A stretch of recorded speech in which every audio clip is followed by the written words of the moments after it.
आमदार सतेज पाटील यांनी महाविकास आघाडीच्या पदाधिकाऱ्यांसह मालवणच्या राजकोट किल्ल्याला भेट देऊन शिवछत्रपतींच्या स्मारक अवमानाची माहिती घेतली। यावेळी आमदार सतेज पाटील यांनी पुतळा उभारणीवेळी राज्य सरकारचं कला संचालनालय काय करत होतं, ठाण्यातील आपटे नावाचे अनुभव नसणारे शिल्पकार नौदलाला कोणी दिले असे प्रश्न उपस्थित केले। सुरुवातीला पुतळ्याचे क्ले मॉडेल तपासून त्यानंतर अनेक स्तरावरून परवानग्या घ्याव्या लागतात। जिल्हा पोलीस प्रमुख, जिल्हाधिकारी यांच्या कमिटीकडून त्याची तपासणी होते। तपासणी करायचं काम कला संचालनालयाचं आहे, म्हणजे ही जबाबदारी 100% राज्य शासनाची आहे। मग शासन कसं म्हणतंय हा नेव्हीचा रोल आहे, असा सवालही आमदार सतेज पाटील यांनी सरकारला विचारलाय। कला संचालनालयानं याच्या परवानग्या बघितल्या की नाही असा सवाल विचारत या घटनेला राज्य सरकार जबाबदार असल्याचा आरोपही त्यांनी यावेळी केला। स्तरावरून याला परवानग्या मिळतात, म्हणजे जिल्हा पोलीस प्रमुखांची, जिल्हाधिकाऱ्यांची एक कमिटी असते, त्या कमिटीमधून येतात, त्याचं इन्स्पेक्शन होतं। पुतळ्याचं जिथं बनवला जातो तिथं इन्स्पेक्शन कला संचालनाची जबाबदारी आहे, ती इन्स्पेक्शन करायचं।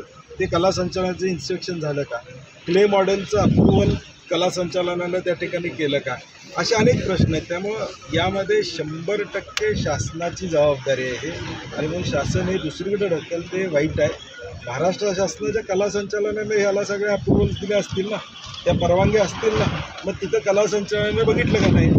मग आता शासन कसं म्हणते आमचा रोल नाही, नेव्हीचा रोल आहे? शिवछत्रपतींचा पुतळा कोसळणं हे महाराष्ट्राच्या दृष्टीने दुर्दैवी घटना आहे। या घटनेमुळे देशभरातील आणि जगभरातील शिवप्रेमींच्या मनात प्रचंड दुःख, राग आणि संताप असल्याचंही आमदार सतेज पाटील यांनी सांगितलं। केवळ उद्घाटनाची घाई इव्हेंट करण्यासाठी म्हणून राज्य सरकारनं अनुभव नसलेल्या व्यक्तीला काम करायला दिलं। संसद, एअरपोर्ट, राम मंदिर यासारख्या महत्त्वाच्या ठिकाणच्या गळतींचा उल्लेख करत हे सरकार महागळती सरकार आहे असा टोलाही आमदार सतेज पाटील यांनी लगावला। मला वाटते महायुती सरकार महागळती सरकार आहे। संसद गळा लागलेला आहे, एअरपोर्ट गळा लागलेला आहे, राम मंदिराची अवस्था या देशामध्ये आपण त्या ठिकाणी पाहिली। आमचा आराध्य दैवत छत्रपती शिवाजी महाराजांच्याबद्दलची घटना घडली, ही तर संतापजनक आहे आणि महाराष्ट्राला या ठिकाणी मागे नेणारी घटना असं।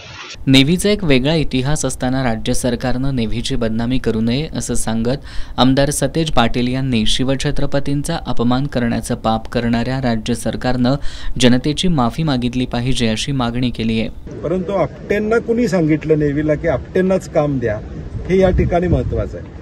कारण की कुठल्याही शास्त्रामध्ये न बसणारं नियोजन या पुतळ्याच्या बाबतीत केलं। अगदी राम सुतारांपासून अनेक दिग्गज या देशामध्ये, ज्याने अनेक भव्य दिव्य वास्तू या देशामध्ये उभ्या केलेल्या, अशा व्यक्तिमत्वाला का बोलवलं गेलं नाही, असे अनेक प्रश्न आहेत। आणि म्हणून मला वाटतं शासनानं स्वतःचं पाप लपवायसाठी माझी विनंती आहे शासनाला, चूक झाली आहे, चूक मान्य करा, नेव्हीवर ढकलू नका।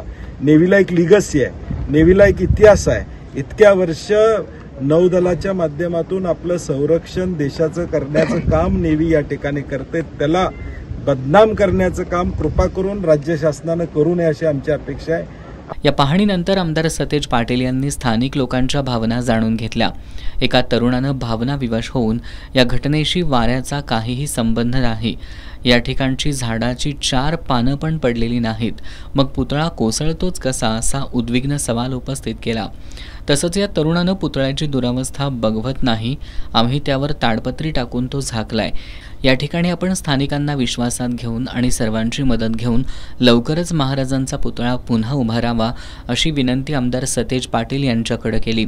यावेळी काँग्रेसचे प्रदेश सरचिटणीस शशांक बावस्कर, मालवणचे नगराध्यक्ष आफरीन करोल, काँग्रेसचे जिल्हाध्यक्ष इर्शाद शेख, कार्याध्यक्ष विकास गावडे, प्रदेश प्रतिनिधी विकासभाई सावंत, साईनाथ चव्हाण, नागेश मौर्य, प्रकाश जैतापकर, विजय प्रभू, विधाता सावंत, प्रकाश चिडोलकर, ठाकरे गटाचे तालुका प्रमुख हरी खोबरेकर, शहर प्रमुख नितीन वाळके, उपतालुका प्रमुख उमेश मांजरेकर, मंदार ओरोसकर, ऑगस्टिन डिसोजा, प्रमोद कांडरकर, हेमंत माळकर यांच्यासह महाविकास आघाडीचे कार्यकर्ते आणि शिवप्रेमी मोठ्या संख्येनं उपस्थित होते।